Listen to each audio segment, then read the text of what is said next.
Guys, gonna play another blitz game on chess.com. What flag is that? I'm not familiar with that flag. Ankh. I'm playing Ankh and oh, Mongolia. Interesting. I've never seen that flag before. Mongolia. So e4, e5. So let's see if he plays a Philidor. Okay. So we're gonna go d4. All right. These lines. So knight takes d4. And so he's playing it in this passive way. He's giving me a space advantage. But I guess black is pretty solid here. So it's not going to be easy. White's definitely better, but black is quite solid. There's no weaknesses. So we're going to have to slowly build up. Slowly build up. What does he want to go b5 now? Okay, knight c6. Knight c6. All right. We're going to go queen d2.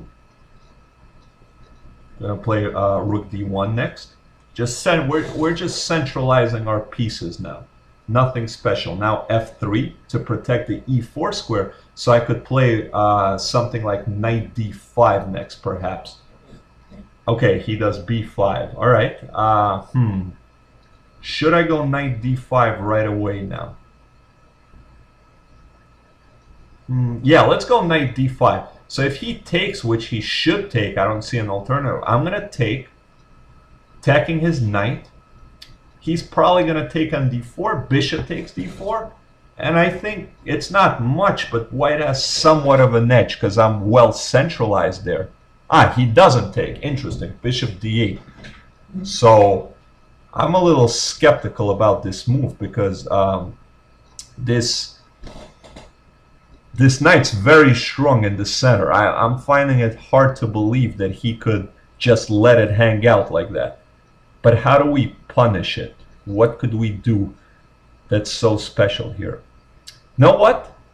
Let's try to pick at his queen side with c4. So if he takes, bishop takes c4, and our bishop becomes very nicely centralized. Plus we have the c file to operate, so potentially we could go rook c1. And it's quite interesting. So I like this move c4. It poses some problems. So he goes knight e5, and yeah, if we could win a pawn here, but the problem is in the end a2 hangs, so I don't really win. I don't think I could win a pawn actually. Interesting. So you know what? I'm gonna take this, and then I'm just going to play b3 now. a3 actually. a3, just protecting the pawn, and now I intend on taking. Yeah, so he does that. I thought about that. But here I'm just going to take. Now his structure is pretty bad. Now, I don't know if it's the end of the world, but right away I'm going to start putting pressure on these weak pawns. So let's see what he does about that. I'm just going to take. I just intend on taking on c4, and I'm not quite sure how he defends. I don't really see a clear-cut way to defend that pawn. Queen a6, okay. So let's just gang up on it. Queen c3. Yeah, why not? Queen c3. So how does he defend? Queen takes c4. Not only will I win that pawn if I take it, but then c7 becomes very weak. So I think we're in very good shape. I really like my position. He has two bishops, but my knights are very, very strong here. So I'm not worried about that at all. I really like my position. We just got to play a little faster now, down to 240. So nice and smooth, quick and confident. That's what we're going for right now. So yeah, I really don't think there's a way to defend c4. I don't quite see a way. So yeah, c5, I saw that move. But I'm a little skeptical about it. I think it's just going to end up weakening black even more. I'm going to retreat my knight somewhere. Not quite sure where yet. Where are we going to retreat that knight? Let's go to e2. Maybe he wants to go bishop b5 to protect. But I'm a little skeptical. Okay, he takes first. Makes sense to get rid of that strong knight, and now maybe bishop b5. Bishop c3. What's his idea? I'm just if I take, then he goes bishop b5. That's the idea. Wow. Wow, wow. Okay, bishop b5. So I gotta watch out for that. Wow, that was clever of him. I did not see that. That was very clever. I'm gonna have to retreat to c2. I can't take that pawn because of bishop b5. That would lose a piece. So, very, very interesting. I still think we're in good shape because the weakness remains. I just can't take it yet. But maybe it's not so clear now because now I have a weakness of my own on c3. Like, it's pretty clever what he did. I gotta admit that. Let's go knight c3. Prove the position of my knight. And I want to potentially head into e4 and put some pressure on this d6 square. So maybe he's going to go queen b6. I don't know. Rook. Wow. Again, he's being clever. He's skewering. So I'm going to play bishop f4 to get so I could move my knight. I guess now rook b8 though. Rook b8, then I'm going to go knight e4. If he takes on b2, I'm going to take on c4. Then I'm not sure what's going on, but I think white's okay because in the end, d6 hangs. So we just got to play faster. This is an interesting. Maybe he takes on c3 here and then takes on a3 though. Yeah, he does that. I got to say he's playing really, really well. Really well since he got that bad position. Now he takes on a3. Yeah, definitely now black is better without question. But it's still not simple. It's opposite color bishops. I think we're still in this game. Rook e1. Now potentially I want to infiltrate with the rook. Maybe rook e7. So he does that. So now I'm going to go queen e4.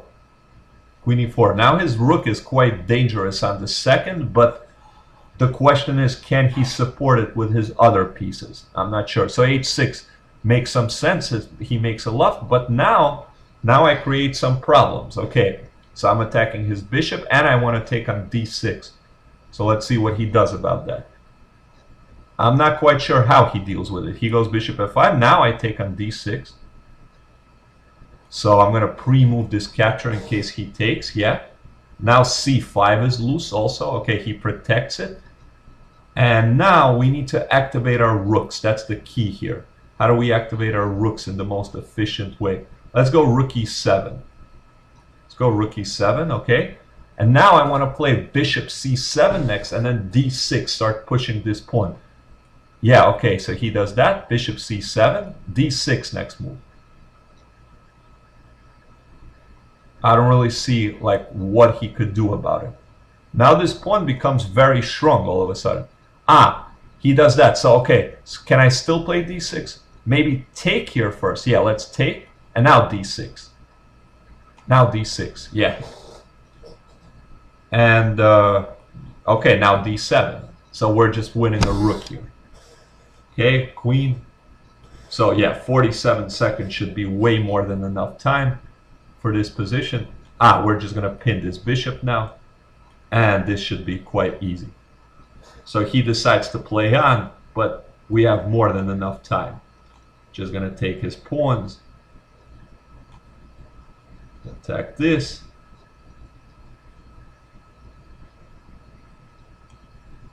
Yeah, he's stubbornly playing on. All right.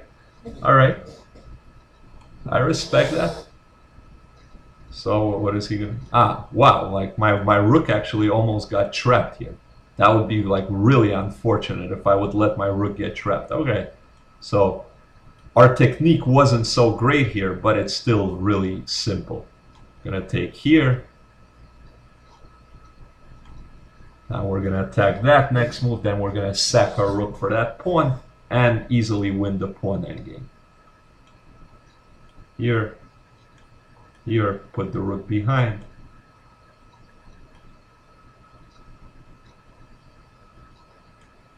Here, and g3. So let's take. Okay. King g4. Yeah. He's thinking. I'm not quite sure what exactly he's thinking about. I do have a lot of lag here. That's his only hope. I have a lot of lag, so... But I think even with this lag, there should be enough time. So, even though I'm pre-moving, still a second is going away for every move. But it still should be more than enough time. Okay, here, f7, queen, make another queen. Maybe we should just make 3 queens. Should we just make 3 queens for the fun of it? All right. Yeah, let's make 3 queens. Okay. So apparently these Mongolians are not big fans of resigning. So let's just watch out for stalemate. There is no stalemate. So here, and now check. And mate. Yeah, so that was fun with 3 queens. All right, yeah. So that game. I wasn't feeling that great about this game for a long time. But then my d6 pawn became very dangerous, and he couldn't stop it, and I won the rook. I thought it was quite an interesting game. Hope you guys enjoyed it. Bye.